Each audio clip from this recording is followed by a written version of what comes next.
ملت ایران در این جنگ تحمیلی اخیر کار بزرگی انجام داد. این کار بزرگ از جنس عملیات نبود،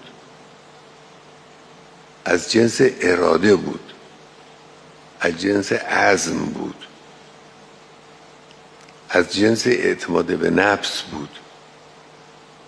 اینی که یک ملت، یک کشور، یک نیروی نظامی در یک کشور در خودش این اعتماد به نفس رو ملاحظه کنه که آماده است با قدرت آمریکا و سگ زنجیریش در منطقه رژیم صهیونی سینه به سینه بشه و رو به رو بشه، نفس این اراده، نفس این اعتماد به نفس، این یک ارزش بسیار بسیار مهمی است. یه روزی بوده هم قبل از ما، هم زمان جوانی‌های ما قبل از انقلاب، اسم آمریکا افراد رو میترسون، چه برسه به مواجهه با او و مقابله با او، چه مقابله زبانی چه مقابله عملی.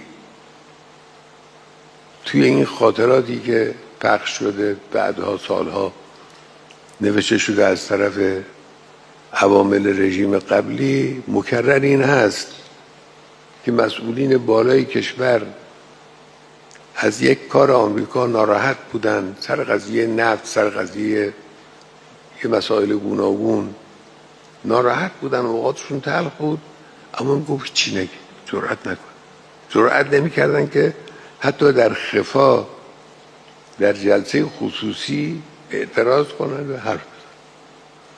حالا همون ملت به اینجا رسیده که مستقیم میایسته سینه به سینه این قدرت، از او نمیترسه بلکه او رو میترسانه و اونچه که ازش هم برمیاد از لحاظ عملیاتی انجام میده که این مطلب دومه. مسئله عملیات، مسئله اول همون روحیه است، همون ایستادگی است. این اراده ملی، این همت ملی، همون چیزیه که این کشور رو سربلند خواهد کرد. این همون چیزیه که ایران رو ایران بزرگی خواهد کرد که بنده گفتم 50 سال بعد باید اینجوری باشه. این اراده همون عامل اصلی است که میتوانه ایران رو به اونجا برسونه.